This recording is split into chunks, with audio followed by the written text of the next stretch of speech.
8장 19절부터 25절의 말씀입니다. 로마서 8장 19절부터 25절의 말씀. 자, 교독하겠습니다. 제가 한 절, 그 다음 절 여러분이 읽습니다.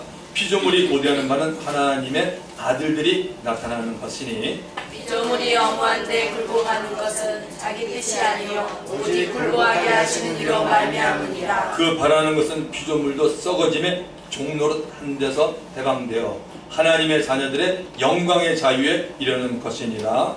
피조물이 다 이제까지 함께 안식하며 함께 고통을 겪고 있는 것을 우리가 아니라. 그뿐 아니라 또한 우리 곧 성령의 처음 익은 열매를 받은 우리까지도 속으로 탄식하여 양자될 것 곧 우리 몸의 속량을 기다리느니라. 우리가 소망으로 구원을 얻었으되 보이는 소망이 소망이 아니니 오는 것을 누가 바라리요. 자, 25절 다 같이 읽읍시다. 만일 우리가 보지 못한 것을 바라면 참음으로 기다릴지니라. 아멘. 오늘의 말씀의 제목은 피조물과 우리들이 바라는 것입니다. 주 안에서 사랑하는 성도 여러분, 계속해서 로마서의 말씀으로 금년 마지막 주일 설교를 하려고 합니다. 2017년 4월 16일 그 부활주일입니다. 그때부터 저희가 로마서 1장 1절부터 4절 바울이 전하는 복음으로 로마서 강해 설교가 시작되었습니다. 방금 우리들이 읽은 본문의 말씀은 지난주에 봤던 말씀 기억하십니까? 로마서 8장 18절 한 절과 상당히 관계를 가지고 있습니다. 생각하건대 현재의 고난은 장차 우리에게 나타날 영광과 비교할 수 없도다. 생각하건대 현재의 고난은 장차 우리에게 나타날 영광과 비교할 수 없도다. 자, 여러분이 한번 읽어보시기 바랍니다. 생각하건대 현재의 고난은 장차 우리에게 나타날 영광과 비교할 수 없도다. 자, 그러면 제가 눈을 감고 암송하겠습니다. 생각하건대 현재의 고난은 장차 우리에게 나타날 영광과 비교할 수 없도다. 여러분도 눈 감고 암송해 보십시오. 안 되는 분은 눈 떠도 됩니다. 시작. 생각하건대 현재의 고난은 장차 우리에게 나타날 영광과 비교할 수 없도다. 그럼 우리 다 같이 한번 우리 눈을 뜨든 눈을 감든 우리 다 같이 암송해 보십시다. 생각하건대 현재의 고난은 장차 우리에게 나타날 영광과 비교할 수 없도다. 아멘. 이렇게 해서 하나님 말씀에 암송하는 거 너무 귀한 말씀이잖아요. 저와 여러분의 고난이 있습니까? 이 고난은 장차 우리에게 나타날 영광, 즉 뭐입니까? 천국의 어마어마한 영광이죠. 비교가 안 된다는 말씀 아닙니까? 말씀을 암송하는 것은 저와 여러분들의 영적 생활에 큰 힘이요 복이 됩니다. 한 번 암송이 되었다고 해도 암송된 말씀을 본인이 계속 말해보아야 잊어버리지 않습니다. 자, 본문 19절을 가보겠습니다. 피조물에 고대하는 바는 하나님의 아들들이 나타나는 것이니, 피조물들이 예수를 믿는 하나님의 아들들 곧 자녀들의 나타남을 바라고 있습니다. 예수님이 오기 전에는 이 세상에는 하나님의 아들들이 없습니다. 구약에서 말하는 하나님의 아들들은 사실 천사였습니다. 물론 하나님은 그리스도 안에서 하나님의 아들들을 계획하고 계셨습니다. 그 계획이 현실화된 것은 2000년 전에 예수께서 십자가를 지고 피 흘려 죽으시고 죽은 자 가운데 부활하신 후부터입니다. 예수가 마귀가 가진 사망 권세를 깨뜨린 후로 누구든지 예수를 믿는 자는 영생을 얻고 하나님의 자녀가 됩니다. 피조물이 고대하는 것이 하나님의 아들들과 어떤 상관이 있음을 우리에게 암시해주고 있습니다. 20절에서 그 관계를 자세히 말해주고 있습니다. 20절에 보시면 피조물이 허무한데 굴복하는 것은 자기 뜻이 아니요 오직 굴복하게 하시는 이로 말미암음이라. 여러분, 피조물 가운데는 인간이 으뜸입니다. 창세기 1장에는 하나님이 창조한 우주 만물이 나옵니다. 말씀으로 창조하였고 첫날 빛부터 시작해서 여섯째 날 하나님의 형상과 모양을 따라 사람을 지으심으로 마치게 됩니다. 그리고 7일째 되는 다음 날은 하나님이 안식을 하였습니다.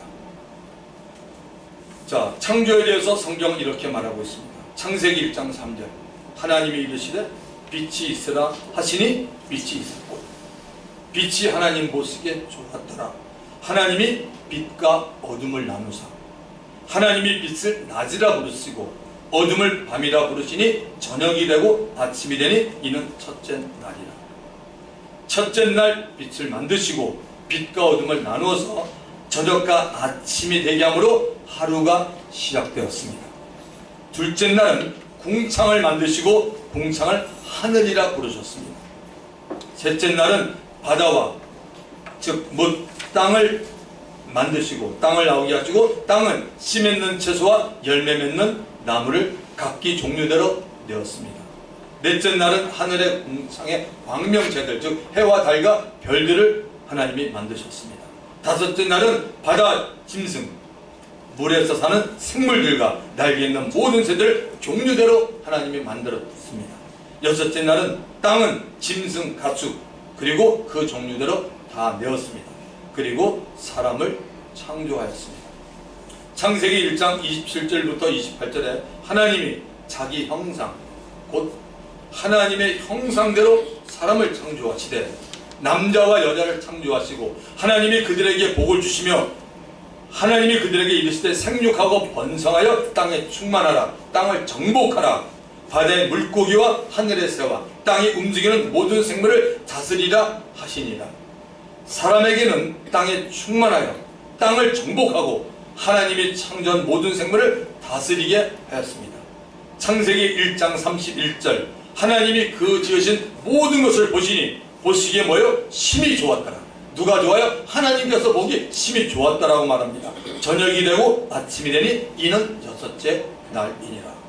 하나님의 계획대로 모든 만물이 다 지어졌고 특히 사람을 창조하신 후에 모든 만물을 보고 심히 좋았다라고 하나님이 감탄하시면서 만족하는 모습을 볼 수 있습니다.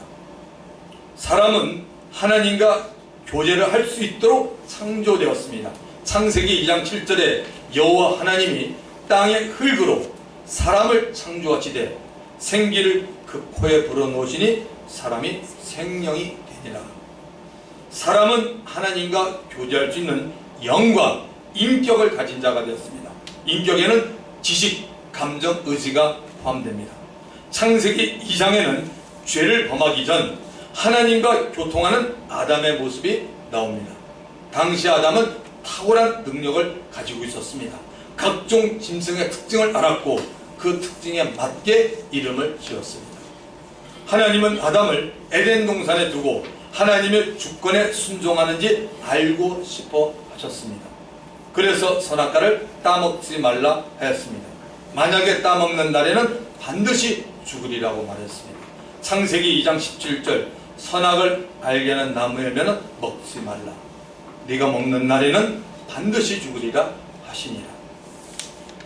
그 후에 하나님이 아담이 혼자 있는 것이 좋지 않다라고 생각했습니다.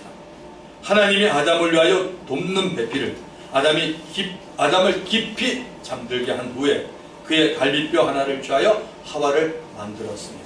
아담과 하와는 벌거벗었지만 부끄러워하지 않았습니다. 창세기 3장에는 뱀이 에덴 동산의 침입자로 나타납니다. 뱀은 거짓말로 하와를 미혹하여 하나님 말씀을 의심나게 만들고 뱀의 말을 듣도록 유혹을 합니다. 인류 최대의 비극이 발생했습니다.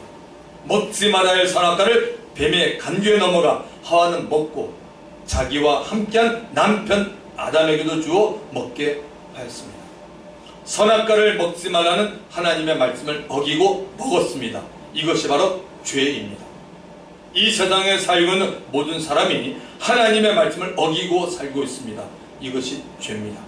하나님 말씀에 불순종한 죄의 파급 효과는 어떻게 나타나고 있습니까? 아담과 하와는 자기들이 벗은 줄을 알고 무화과 나무 잎으로 치마를 만들어 입었습니다. 동산에 거니시는 하나님의 목소리를 듣고 하나님의 얼굴을 피하여 동산 나무 사이에 숨었습니다.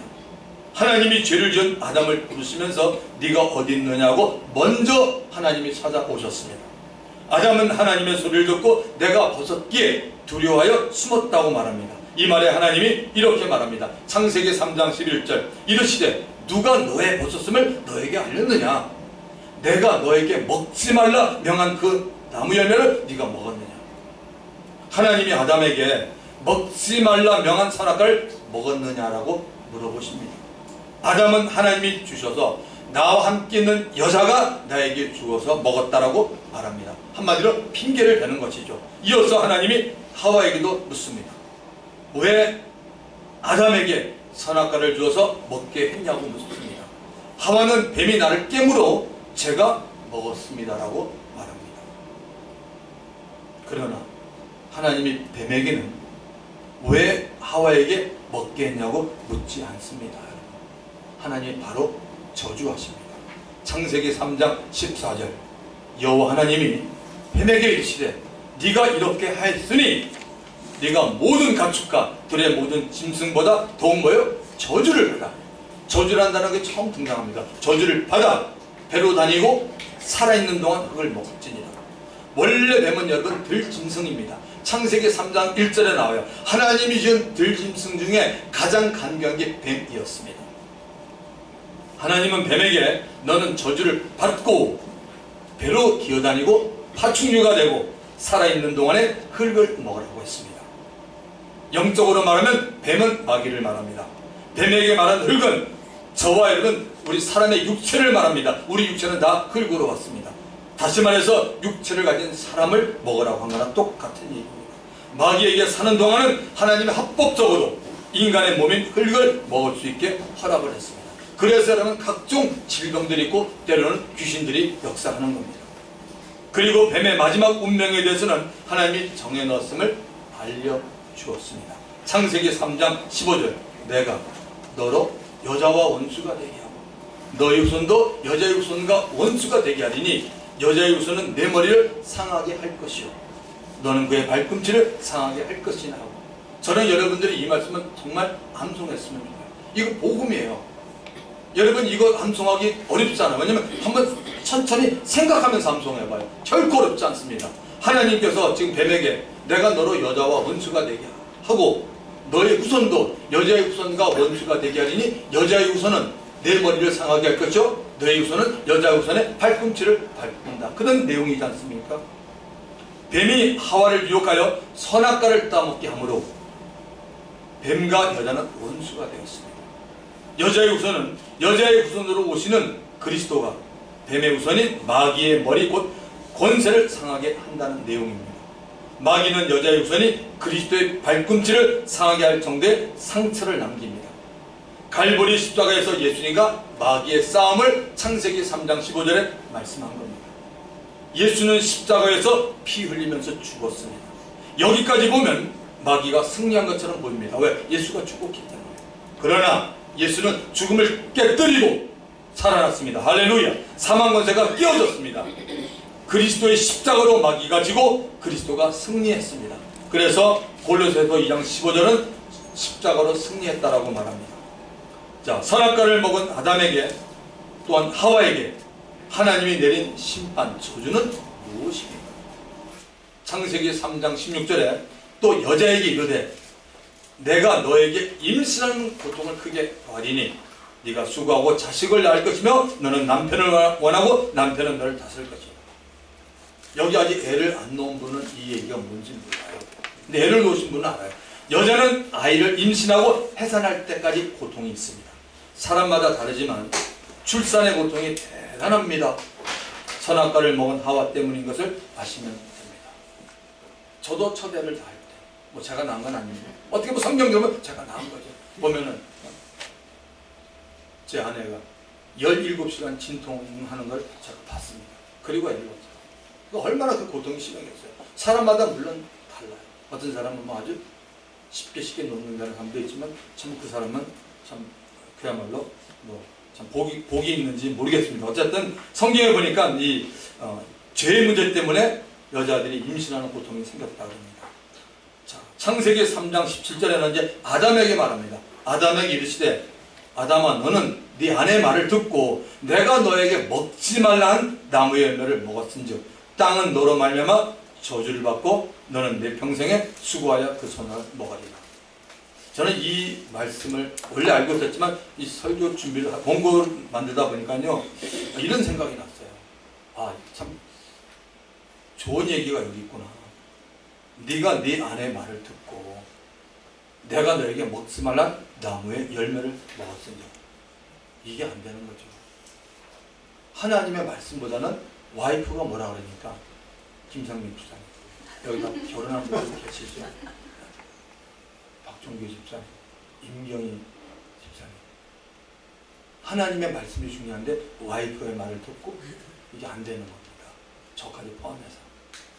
하나님은 아담이 아내 하와의 말을 듣고 하나님의 말씀에 불순종한 것을 알고 있습니다. 하지만 여자의 머리는 남자이기 때문에 전체적인 책임은 아담에게 돌아갑니다. 아담 때문에 땅이 저주를 받습니다. 그리고 아담은 살아가는 동안 평생을 수고하고 노동을 해야 땅으로부터 나는 소산을 먹을 수 있게 됩니다. 창세기 3장 18절을 보십시오. 땅이 너에게 가시덤불과 엉겅퀴를 낼 것이라. 네가 먹을 것은 밭의 채소인지.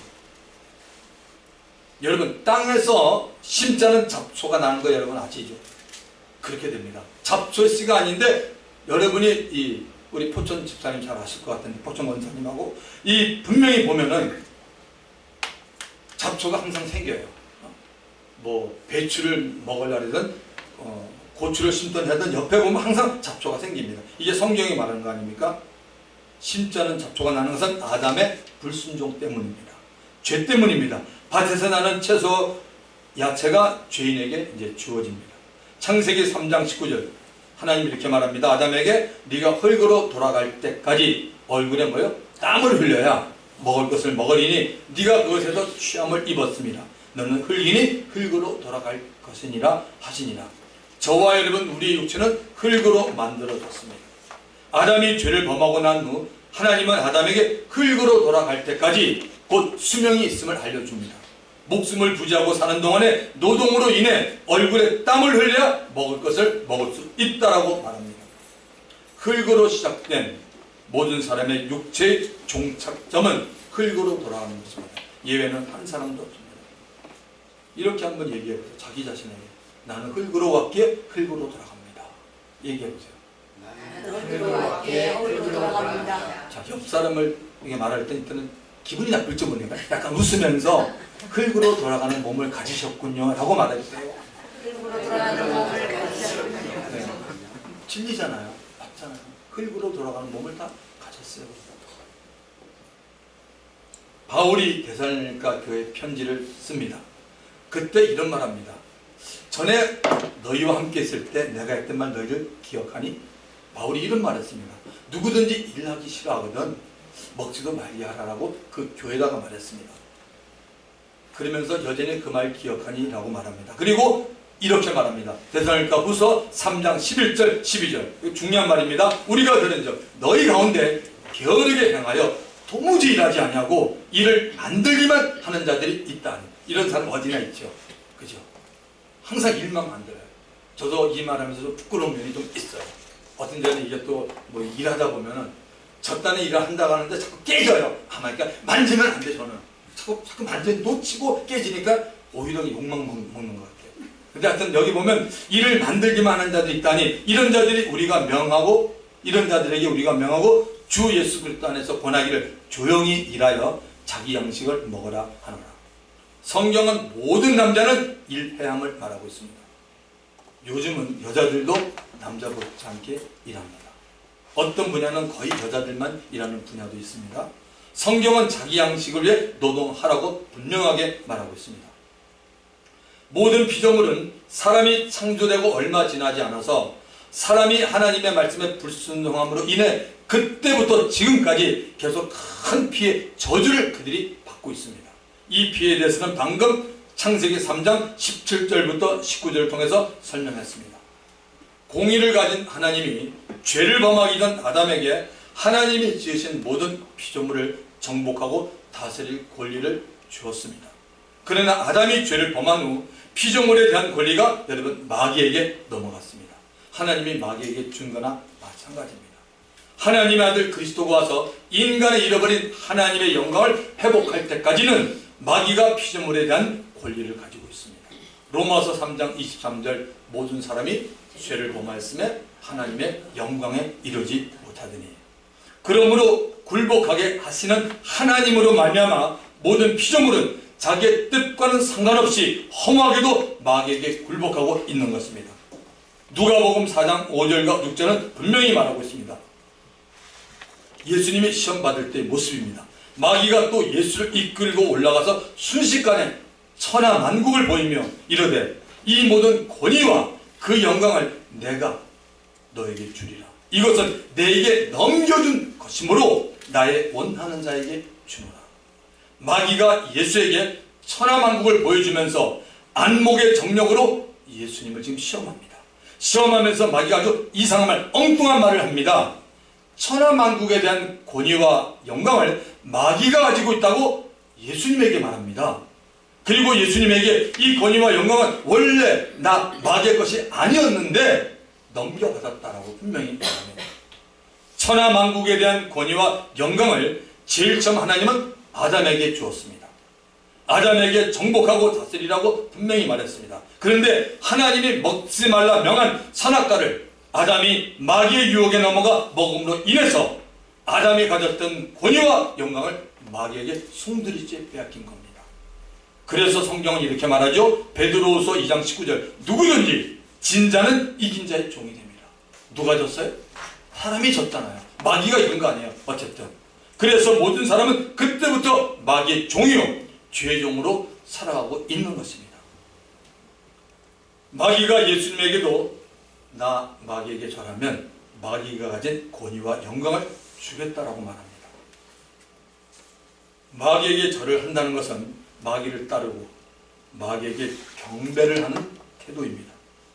우리들이 마귀가 원하는 대로 속아서 행동하고 살면 세상에서 눈에 보이는 것들로 인해 잠시 즐겁고 행복한 것처럼 보일 수 있습니다. 그러나 그 길은 멸망과 패망의 길임을 잊지 마시기 바랍니다. 자, 21절을 가보겠습니다. 그 바라는 것은 피조물도 썩어짐의 종로로 탄 데서 해방되어 하나님의 자녀들의 영광의 자유에 이르는 것이니라. 피조물이 바라는 것이 있습니다. 썩어짐의 종노릇으로부터 해방되기를 원합니다. 저주 아래 있는 자신들이 마귀로부터 해방되는 것을 바라고 있습니다. 이렇게 말 못하는 피조물들도 마귀로부터 해방이 되어 하나님의 자녀들이 누릴 영광의 자유에 이르기를 원하고 있습니다. 사실은 여러분 이게 좀 과학적인가 뭘로 증명된 것도 있죠.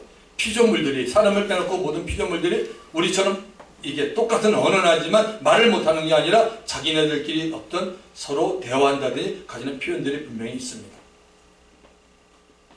자, 사람들은 죄의 종으로 마귀의 종으로 살아가고 있음도 모르고 있습니다.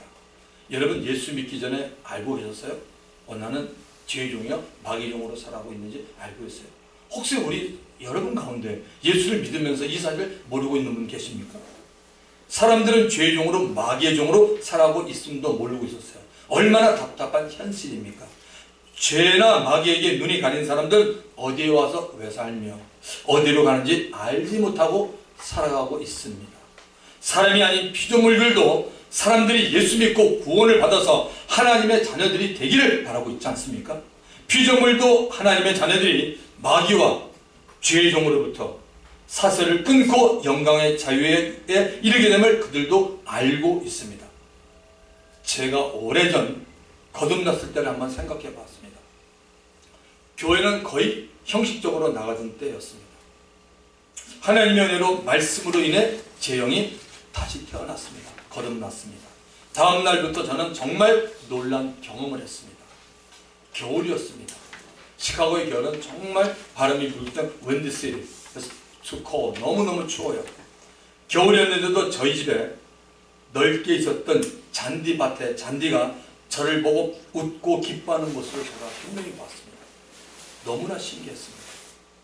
하나님이 지은 공기며 사람을 보면서 모든 것이 제 눈에는 아름답고 멋있게 보였고 제 입에서는 가장 많이 나왔던 단어가 할렐루야 감사합니다는 말이었습니다.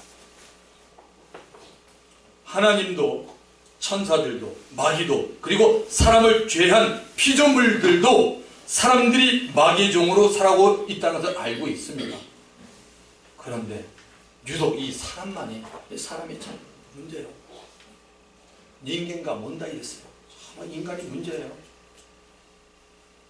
사람만이 모르고 있으니, 그래서 사람은 속으면서 여러분 이 세상을 살고 있는 거예요. 하기야 사람을 이 종으로 잡고 있는 마귀가 원래 그는 거짓삽이요 속임의 대장이니 어쩔 수가 없습니다. 진실로 정말 예수님을 만난 사람은 고백하는데 이 고백을 다 하더라고요. 저는 그동안 속아 살아왔습니다. 여러분 그 고백해 보신 적이 있어요? 여러분 속여서 진짜 내가 예수 만나고 난 다음에 내 인생 속아 살아왔구나. 그 사람이 진짜 예수 만난 사람이에요. 성경적으로 제가 분명히 말씀합니다. 예수 만나기 전에 다 속아 살아왔잖아요. 하나님이 있는데도 없다고 생각하고 살았고, 하나하나 보십시오. 다 속아 살아왔어요. 하나님을 모르니까 나도 모르고 사람도 모르니까 그저 인생이 흘러가는 대로, 그게 잿덩어리 마귀가 역사한다고 성경 말하잖아요. 그렇게 살아왔어요. 정말 하나님을 만나고 나면 뭐예요? 야, 내가 정말 속아왔구나 세상을. 저는 그 사실 때문에 제가 눈물을 많이 흘린 사람 중에 한 사람이에요. 예수 믿고 난 다음에 평신도 때입니다. 이 은혜를 받고 난 다음에 정말 내가 너무너무 세상을 속아 살아왔구나. 제 자신이 너무 빗더라고요. 그래서 정신이 번쩍 드는 거죠. 이제 예수 잘 믿어야겠다. 자, 22절을 가봅니다. 피조물이 다 이제까지 함께 탄식하며 함께 고통을 겪고 있는 것을 우리가 아느니라. 바울은 우리 크리스찬들도 피조물이 함께 탄식하고 고통하고 하는 것을 안다라고 말했습니다. 저는 이 시대 저를 포함한 모든 예수를 믿는 하나님의 자녀들에게 물어보고 싶습니다. 자연세계에서 피조물들이 함께 탄식하고 고통하는 소리를 듣고 계신 분들이 얼마나 있을까요? 여러분은 들으십니까? 정말 영성이 있는 사람이라면 하나님과 함께하는 자들이고 성령과 친밀한 분들입니다. 그런 분들이라면 하나님이 만든 자연세계에서 피조물들이 말하고 신음한 소리를 들을 줄 알아야 하는 것이 아닐까요? 제 말이 너무 신비적으로 들리십니까? 이 로마서를 기록한 바울과 그 일행들은 피조물이 탄식하며 고통을 겪고 있는 것을 안다라고 분명히 그들은 말했습니다. 오늘날 많은 크리스찬들이 사람의 소리는 얼마나 잘 듣는지 몰라요. 마귀의 소리도 잘 듣습니다. 그러나 하나님의 소리는 어떤 일인지 잘 듣지 않습니다. 그만큼 영적으로 부져졌다는 것입니다. 여러분, 듣는다라는 말은 듣는 자체만을 말하는 것이 아닙니다. 듣고 따라간다는 것을 말합니다. 믿는 자들이 사람의 소리에 따라갑니다. 마귀의 소리에 따라갑니다. 대신에 하나님의 음성에 따라가는 자는 의로 적습니다. 깨닫는 은혜가 있기를 주의 이름으로 축원합니다. 23절을 가보겠습니다. 그뿐 아니라 또한 우리 곧 성령의 처음 익은 열매를 받은 우리까지도 속으로 탄식하여 양자될 것 곧 우리 몸의 속량을 기다리느니라. 바울도 이 세상에서의 삶보다는 하루라도 빨리 천국을 가고 싶어 했습니다. 그래서 자신의 몸의 구속을 기다렸습니다. 천국에서 신령한 몸으로 살기를 바라고 기다리며 하루하루를 살았다는 겁니다. 저와 여러분이 천국 가고 싶은 소망이 있는지 없는지는 우리의 삶을 보면 알아요. 우리의 삶이 말씀대로 사는 사람은 천국 가고 싶어하는 게 당연해요. 근데 많은 그리스도인들은 어때요? 말씀대로 안 살잖아요. 그러면요, 입술로는 네 그렇지만요, 아니에요. 어떻게든지 조금 더 살려고, 어떻게든지 조금 더 살려고. 이게 인간의 모습이에요. 그래서 우리가 정말 이게 신앙생활하면서 영적으로 깨어 있어야 됩니다. 바울은 하나님의 은혜로 삼층성에 가보는 영광을 누렸습니다. 천국이 얼마나 좋은지 감히 상상할 수 없는 말을 들었고 그 부분에 대해서 그는 기록하고 있습니다. 고린도후서 12장 4절, 그가 낙원으로 이끌려가서, 이게 참 중요하잖아요. 누가 가고 싶다 가는 게 아니라 이끌려갔다는 거 아닙니까? 이게 다 뭡니까? 구원이 인간이 뭐 노력해서 되는 게 아니에요. 이끌려갔다는 거. 마지막에 주님 우리를 데려간 거지, 우리가 뭐 주님 저 예수 잘 믿죠, 이건 안 통해요. 여러분 성경적으로 보십시오. 그가 낙원으로 이끌려가서, 저와 여러분이 알다시피 사도 바울은 얼마나 신앙생활 잘하는 사람입니까? 사도 바울 같은 사람이 대한민국에 한 두세 명만 있으면 대한민국 변합니다. 그 정도로 영성이 짱짱했던 사람입니다. 근데 그가 낙원으로 이끌려가서 말로 표현할 수 없는 말을 들었으니 사람이 가히 이러지 못할 말이다.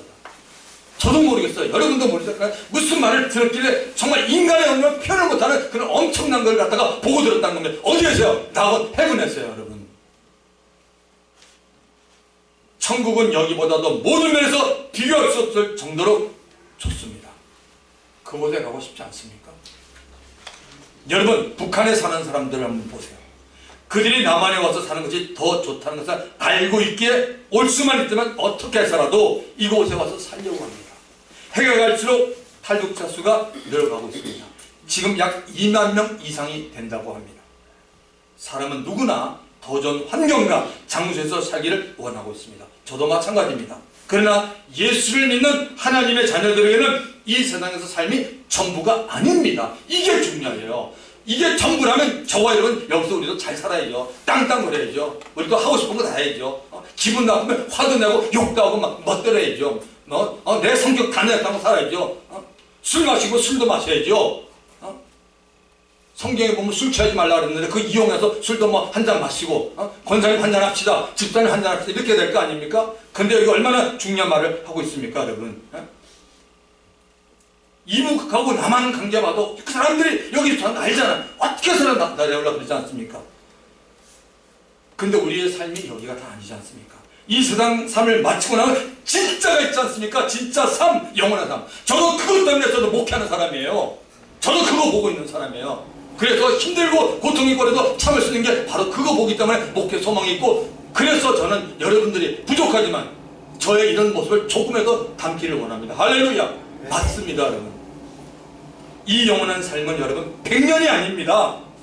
시간이 존재하는 곳에서 가장 행복하게 죽음이 없이 예수님과 함께 영원히 사는 것입니다. 아멘. 여러분이 천국에서 어떤 상상을 해봐도 그 상상보다 훨씬 더 좋은 것이 뭐냐입니까? 천국입니다, 여러분. 천국은 육신의 정욕, 안목의 영혼, 이생의 자랑이 없는 곳입니다. 마지막 24절 25절을 가보겠습니다. 우리가 소망으로 구원을 얻었음에 보이는 소망이 아니니 보는 것을 누가 바라리요? 만일 우리가 보지 못하는 것을 바라면 참음으로 기다릴지니라. 바울이 여기서 말하는 소망이 여러분 무엇입니까? 소망으로 구원을 얻는다고 말하고 있습니다. 소망은 하나님의 아들 예수 그리스도십니다. 모든 인류의 소망은 단 한 분, 지저스 크라이스트, 예수 그리스도입니다. 예수 그리스도를 인해 구원을 얻습니다. 예수 그리스도는 죄인들이 거룩한 하나님 앞에 의롭다 칭함을 받을 수 있는 일을 다 완성하신 분입니다. 십자가를 지고 피 흘려 죽으시고 부자의 빈 무덤에 장사됐고 그 무덤에서 3일 만에 부활하신 분이 예수님이십니다. 캄보디아 이기혁 선교사님은 그곳의 아이들과 사람들에게 예수는 희망이다 라는 메시지를 외치고 있습니다. 그러니까 저희들이 갈 때도 저희가 지저스를 입은데 여기 보면 지저스 이즈 허, 예수는 바로 희망이다 이렇게 말하고 있습니다. 바울이 로마에 있던 성도들에게 편지를 보낼 때는 예수님은 하늘나라 가셨게 보이지 않습니다. 예수를 여러분 육신의 눈으로 보고 예수를 믿는 거 아닙니다. 우리 눈에 안 보이십니다. 지금도 마찬가지예요. 예수를 육신의 눈으로 보고 믿는 것이 아닙니다. 예수님은 말씀입니다. 태초에 말씀이 계시니라. 이 말씀이 하나님과 함께 해졌으니 이 말씀은 곧 하나님이다. 예수님 자신이 말씀입니다, 여러분. 그러므로 말씀을 듣고 읽을 때 예수님을 보고 기적이 일어날 때 예수님의 행하심을 보는 겁니다. 할렐루야. 여러분 삶의 기적이 날 때 뭐예요? 예수님이 행하는 거지 우리가 행하는 거 아니잖아요. 아멘. 예수님의 행하심을 보는 게 뭡니까? 기적이 일어날 때. 그래서 여러분 개인의 삶에 그만큼 중요한 거예요. 여러분의 삶에 기적이 일어나기 축원합니다. 일어나야 돼요. 일어나야 됩니다. 잘못된 거 아니에요. 일어나야 돼요. 맞는 겁니다. 예수님이 함께 하시는데 왜 안 일어납니까? 그게 믿음이죠, 여러분. 지금 우리 모두는 보이지 않는 예수님을 바라보고 믿고 나가고 있습니다. 저와 여러분, 우리의 눈에 보이지 않는 예수님을 참음으로 기다려야 합니다. 예수 그리스도에 대한 소망을 가진 자라면 어떤 일을 만나든지 참음으로 기다릴 수 있습니다. 참음은 우리 신앙의 요소 가운데 아주 중요한 덕목입니다. 자, 먼저 성경 스크린을 보십시오, 여러분. 사랑은 뭐예요? 오래 참고. 그리스도인의 사랑을 말 때 시작이 뭡니까? 오래 참고. 야, 오래 참음이 없는 사람은 나 사랑이 많다 얘기하지 마세요. 그거는 제 감정에 속한 거죠. 저 사람이 날 사랑하니까 내가 사랑한다. 그건 누구도 할 수 있어요. 그건 성경적으로 사랑 아니에요. 그리스도의 사랑을 말 때는 반드시 오래 참고로 시작돼요. 고린도후서 12장 12절 사도의 표가 된 것은 내가 너희 가운데 모든 참음과 표적과 기사와 능력을 하는 것, 예수님의 사도임을 나타내는 증거, 하나님께서 부른 죄종을 나타내는 증거 중에 하나가 뭐죠? 참음입니다. 그러니까 여러분이 저를 볼 때, 제가 아무리 해도 여러분 볼 때 우리 목사님 그래도 참을성이 있는 분이라고 비춰지면 괜찮은데 우리 목사님 절대 안 참어. 그러면 저는 여기에 말씀 어긋난 거죠. 이거 제 몫이잖아요. 여러분 기도해주고 제가 정말 이러면 안 되는데 해야 되잖아요. 갈라디아서 5장 22절 뭐라고 말합니까? 오직 성령의 열매는 사랑과 희락과 화평과 오래 참음. 이 오래 참음 얼마나 중요합니까? 성령님의 열매 중에 하나가 오래 참음이 있습니다. 성령이 저와 여러분 우리 믿는 자 안에 맺는 열매 중에 하나가 뭡니까? 오래 참음입니다. 참으셔야 됩니다. 베드로후서 1장 5절 6절 이러므로 너희가 더욱 힘써 너희 믿음의 덕의 지식의 절제 뭡니까? 인내가 참음 아닙니까? 여러분 신앙생활 교회생활은 혼자만 하는 것이 아닙니다. 공동체로 절제와 인내가 중요합니다. 베드로후서 3장 9절 베드로가 이렇게 말합니다. 주의 약속은 어떤 이들이 더디다고 생각하는 것 같이 더딘 것이 아니라 오직 주께서 너희를 가하여 오래 참으사 아무도 멸망하지 않고 다 회개하기 이르기를 원하시느니라. 하나님의 성품 가운데 오래 참음이 있다는 사실에 우리 모두는 정말 감사해야 합니다. 여러분, 하나님이 오래 참지 않으셨으면 저도 멸망을 받았을 겁니다. 제 믿지 않을 때 예수님이 자리냈으면 전 끝입니다. 말씀을 마칩니다. 하나님이 만든 모든 피조물도 장차 하나님의 자녀들의 영광의 자유에 일어날 기다리며 바라보고 있습니다.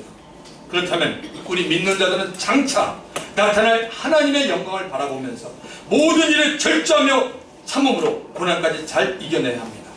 이제 잠깐이면 오실 이가 오십니다. 계시록 22장 20절 이것들을 증언하시니가 이르시되 내가 진실로 속히 오리라 하시거늘 아멘. 주 예수의 오시소서. 이 고백이 저와 여러분의 길 주 이름으로 축원드립니다. 성령께서 설교 말씀을 통하여 깨닫게 해주신 내용들을 생각하며 주님 한번 부르고 통상이랍니다. 주여! 아버지 하나님 감사합니다. 하나님 감사드립니다.